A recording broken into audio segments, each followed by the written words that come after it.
All right, YouTube, we're back at the bridge. As you can see, we've got this pulled off and that pulled off. That's the other, belongs down here. Then this one belongs here. We poured the concrete the other day. And when I say poured, I mean I mixed it in the holes. And as you can see, it's set up. It rained a lot yesterday, so I was a little bit concerned. Looks like it's doing its job, which is good. Of course, it's pretty muddy and everything, which is a pain. Luckily, I kind of cleaned up a little bit after myself before I rushed in. We had a bowl game to watch. So we wanted to hurry and get that done, and then yesterday it rained. So basically now you can see that water just runs right over the top of our little brook area there.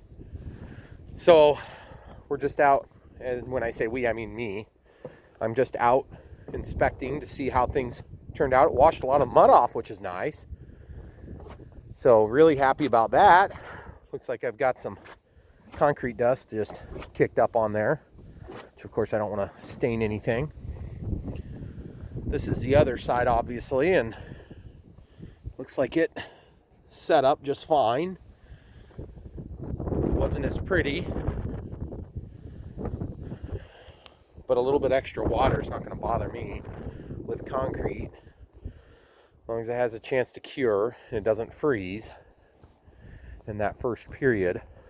It's going to still do the job, which is basically to keep these guys from rocking and as much of the twisting and movement that could happen as we load one side and want to kind of pull this log or that away from each other or toward each other.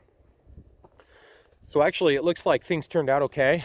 This is just some dirt that ran down on top of the rock hard concrete, so that's good.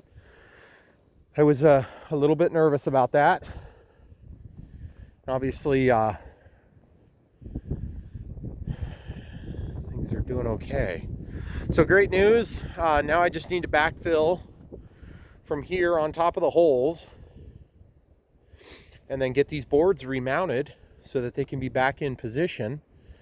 And then of course I need to probably sweep this thing clean, try to get rid of the debris. Did I get that one mounted upside down? Oh no, I put that one upside down. This particular board, this one right here, I got the grain going that way, so it's going to cup the wrong way. It's going to catch the water. I could flip the board, but I'm not sure if it's going to be an issue yet, so we'll just wait and see. But happy with that. So now I just need to get to work. I'll grab my trusty crappy shovel that I leave out here for quick maintenance work. Then we've got the the rake rather, the metal rake. We'll use that to just smooth things out. We'll show you what it looks like when we're done. Then we'll grab the impact driver with a T40 bit this time and throw everything back in. Actually, we're going to use the regular drill, not the impact. That seems to work a lot better with those spacks. And just, man, all those leaves that fall into the creek, they have that organic breakdown and the water gets brown. And I mean, it's clear, but that residue from that organic breakdown, it's very interesting to see how much of that there is. But since we had rain all day yesterday, and it was just a light rain, it's perfect for the trees, for the new trees. It just, it's amazing how much of a cleansing that little teeny bit of rain will have in a waterway. I just want to show you this because it's really cool. That tree is not dead. There's multiple trees that come out of that. It's pretty cool too. All this stuff is that same tree. Very cool. Then the root structure. Here, I love this little area. I love the sound so much. And then this is the area we're going to be cleaning up probably next.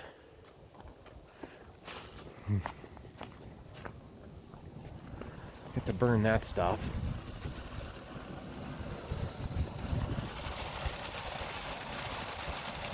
So cool. Got to get this honeysuckle out of here. That's just garbage. And all this stuff needs to get cleaned up. Looks like a giant carrot, this root does. It goes down here. I don't even know what that's part of.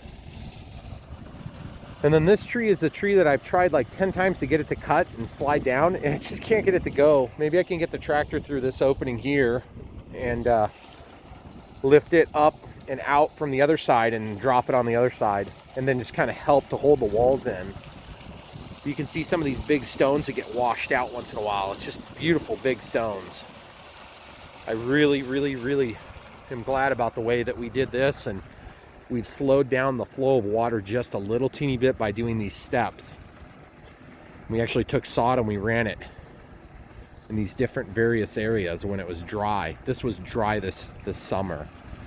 And so that's going to help to slow down this erosion effect. Especially when that will take when it warms up. You'll have grass that shoots up here, and it's going to be really cool to see that. And you can see just these light rains are perfect to help get this erosion to settle. And it slows down that erosion effect. That is the saddle from when we pulled the tree that I shot down over here, when we were pulling that out. Just amazing the amount of damage that water can do over time. So we'll get to work on getting that stuff taken care of. Just really like the way that bridge rolls across. It's so pretty. Can't wait to get all this ugly stuff out of here, because this area is just going to be beautiful. We still need to clean this whole area here all the way down to the other side of that waterway where it crosses through the road in that 36-inch culvert or whatever size it is. I know it's big. In fact, it's probably running like crazy right now. So without further ado, I'm going to work on that. We'll show you a quick update, and then we'll throw these boards back on. And it might be just soft enough that it's worth making a giant mess down here to get the approaches built and then let it dry. So we'll see. Thanks for watching the progress, guys. But before we do the dirt work, we'll probably try to lay this 16-footers down on either side and see how we can get those to lay out. Keep watching, guys. All right, YouTube, back again. Just wanted to show you. Got this dirt pile worked back into these 3 openings where the concrete had been poured. And as you can see, I've just made more or less high points where the logs are, so the water should shed away from the logs to a large degree. And it can only get so good because everything is so exceptionally sticky. So, like, my boots weigh about 100 pounds right now. So, but the idea is the concrete is going to be the saddle, and then this just gets backfilled so that the water washes away. Luckily, this is pretty clay soil, so should be good. I just wanted to show you before I plopped on the end piece. That end piece is on, and this end piece is about ready to go back on. And once that's done, we can look at the curbs, which are these 16-foot 2x4s. So we'll come right back for that next. I'm gonna just go ahead and re-secure this. And this log here, which is a little bit weird, that log is just to support the end because this particular piece didn't have any support coming from the main lumber, or from the main log rather. So I'm going to do that next. We'll come right back and start laying these things down unless the rain picks up or something weird happens. But yeah, just to give you an idea of how wet everything is. This is the glove I'm using on my right hand, and then this is the glove I'm using on my left hand, and I'm having to sit there and basically pack it by hand. But to be honest with you, it's getting packed really controlled, and it's looking really good. Of course, I did the same thing over here, but it was not quite as deep, so I didn't have to use as much of my pile. See, we got a little bit of pile left for the approach. And I hope to bring in maybe some rock from around, kind of mix it into this dirt so it's got a little bit to kind of help with the strength. Alternatively, I may just get a bunch of logs and just run them along here and just kind of press those in over time so that we can not run the risk of having a lot of collisions with that first board. So without further ado, we'll come right back and show you how it turns out. All right, guys, so we've got everything put back in. Now we're just down to put the curbs on. Just want to give you a quick look. If you've watched this long, I assume you want to see. So now everything is attached. This one needs to be pushed down just a little bit, but it's kind of floating on its own, so it's going to get pushed down when I drive over it. So I'm not too super concerned about it. and it's so easy to get to. But once this ground's dry, I can take a shovel and pull a little bit of material out and just flatten that out if it doesn't go down by driving over it. So that's what it looks like. So we're going to basically start the curbs now, see if we can get that to make sense, and I'll show you what I'm planning on when we get there. 16-foot 2x4s. All right, YouTube, we're back with this curb part of the project. And as you can see, we have a pretty sizable gap out here to the point where you won't even be touching to get a screw in like this particular board. And if I got a screw in it, I'd have to really toenail it in. And then over here we've got, you know, a gap. So just to show you, if I wanted this to be, you know, say out to the triangle, then I could probably split the difference, and then maybe I have to cut a few of these off. But the thing that scares me to death is suppose I cut those off, and then when I come in here with my equipment, then I need that last little bit of 6 inches or whatever it is. So I'm sort of leaning toward maybe I need to go get some wider 16 footers, which will be expensive. I think these things were like 10 bucks each. So I mean, for dimensional lumber, that's pretty expensive, so if you ask me. Green treated, I think I'd probably have to do at least an 8-inch wide plank. But there again, I could get more creative and use logs and things like this, which would be pretty sweet actually. But it's just, you know, I could continue that curve all the way down and out onto the dirt, and then when I build my approaches, it would catch the dirt. So that'd be another thought I had, but it's a lot of work. And then from the side, we'll go down the stairs here real quick and just take a look at that. There's not a huge gap here, but like right here, by the time you suck that down with the screws, then you're going to be down and then back up and then back down again. So there's no hope of trying to just tack it down here and here and then twist it in and tack it in. I think we're going to have a really hard time pulling all those bends on it. Of course, I'm all muddy, so I'm reluctant to walk across the nice bridge. Won't be that way when I'm done. I just am concerned about getting mud underneath where I'm attaching the two pieces of wood together and making a gap. But you can see it's already wanting to kind of pop up on this side from the high point. That's not a big deal, but I'd prefer it not be that way. And if I had a 2x8, see this side over here is, believe it or not, actually a little bit better because you don't see it as much. But this little zag here, I could just notch the piece where that tree is, just scribe it here and notch it out, or just cut it, just walk it on front and back. But there again, you run into the same problem I'm dealing with here, is you ultimately kind of need a thicker piece of wood no matter what you do, unless you want to double them up. Set one out far, set one in closer, or vice versa.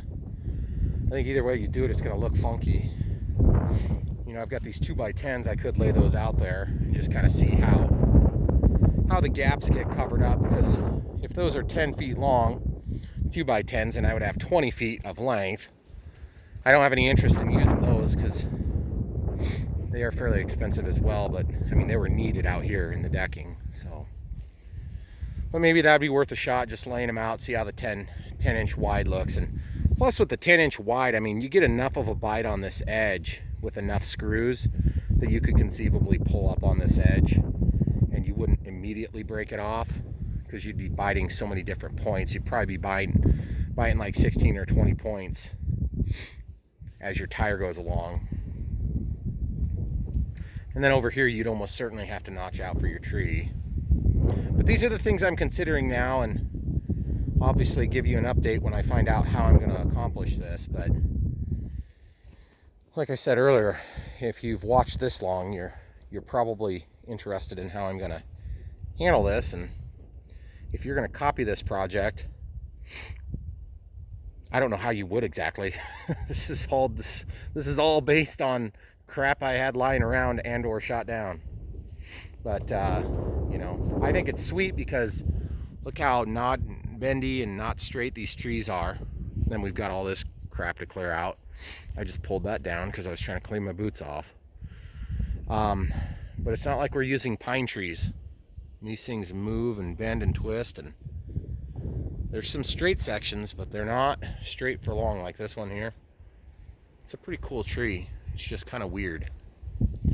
So it does look nice having the straight, clean edge. And there's nobody saying I couldn't get out the circular saw and just cut along and then shoot it in and be done with it. But I don't know. I'm just afraid as soon as I do that, I'm going to give up the width in all the wrong places. Because as I drive on here, this is the path I'll take, and then I'll make my turn wide, and then I'll come in here, and then I'll probably go ahead and go straight through. And the approach obviously isn't done yet. It's just too muddy. I can't move the dirt efficiently at all. But like these things already have knot, and I just pulled a tree down that was about this big. I just like pulled it out of the ground. So when they get knot, they're pretty much dead. So these trees that have the marks on them are probably going to die anyway. See the knot there, guys? That's called cherry knot or something like that. I don't know the exact terminology. But they're going to be going bye-bye by Mother Nature unless I take them out. And then there's a few bushes that I've run over here. I would have liked to keep them, but this will probably be the main thoroughfare. And then this thoroughfare we're going to let go back to nature because that path won't be needed anymore. So lots of things to consider, and I don't want to rush this. I've spent months on trying to make this thing awesome, and I don't want to rush a decision just because, you know, that would be foolish, I think. It does look nice with the 2x4 though. All right, guys, I'll come back with the 2x10s and see if maybe that looks better. We can decide together. Ha ha ha. All right, guys, so we're about ready to lose light for the night, and I laid out these 8-foot 2x10. Sorry, I said 10 foot, so it was gonna be 20. It's actually 16 feet, just like these are 16 foot. And basically I just laid these side by side to simulate what a 2x8 might get us. And obviously we'd have to notch for the tree, which is not a big deal. You know, you notch it, you slide everything over, you've got your curb on both sides. And then over here you've got, you know, your single board. With 2 boards, it's really hard to be 100% sure. I already had the far one fell off in the middle just because there's so much under this area and then so little under this area because of the way that the log underneath curves. So we'll just try to give you guys a view from the side. It's getting so dark you can hardly tell, but the thing is, you get up to a 2x10 and the 2x10 isn't want to follow the curve very much. But that's the whole idea, is to spread the load and then also offer just that little teeny bit of resistance if you happen to get on this and it's slippery or slimy from mud or a little bit of water. Get the sliding. I would like this to be structurally sound enough that I can go up on top of it and not have a problem, but I don't think I'll probably drive on it normally. And I want enough length that I can cut this off square so it looks really neat. Or I need to go up to an 18-footer. And I don't think I'm going to be getting 18-footers because they'll be really expensive. Because a 16-foot, right now, if you imagine, I've got just a very small gap here between these 2 8-footers. And we're not quite reaching over the end. So if I were to cut this square, or, you know, straight with the end of the exit on the approach here, same thing here, you can see we don't have any overlap. We're actually negative overlap. And then if we come down to the other side, we just got a really, really small amount of overlap. So who knows, maybe when I've got 2 16-foot, I don't know if 2x10s are necessary or if we should just be going with a 2x8. But one way or another, I think it's still going to look awesome. mean, it's still a huge improvement over the pallet, and it obviously works with the tractor. But I want this thing to be structurally sound too and last for a few years.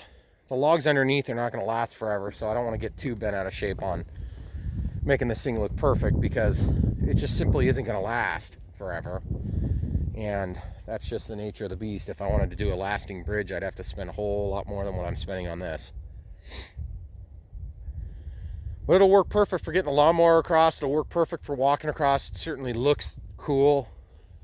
Meets all my objectives, which was to get it high enough to be away from the water in case the water raises in a weather event. Get it secured enough in case the water would come up over the sides for a few minutes, a few hours maybe. But if it floods that bad, it's going to be a bad day down here. So anyway, that's where we are. Got a lot done today. Doesn't look like much because it's all hidden, but the hidden stuff is what makes this bridge so cool. So, and then obviously, you know, you could go out and get a 4x6 or some really expensive piece of board, but I don't think you're going to be able to make those bends. And then I have to try to figure out a way how to nail it or screw it from underneath, and that's just going to be a bear cat. So I do not want to deal with that crap. But for now, guys, thanks for watching. We'll keep you in the loop. Yes, I agree. Shadow's going to close us out. Thanks for watching, guys. Come back for more.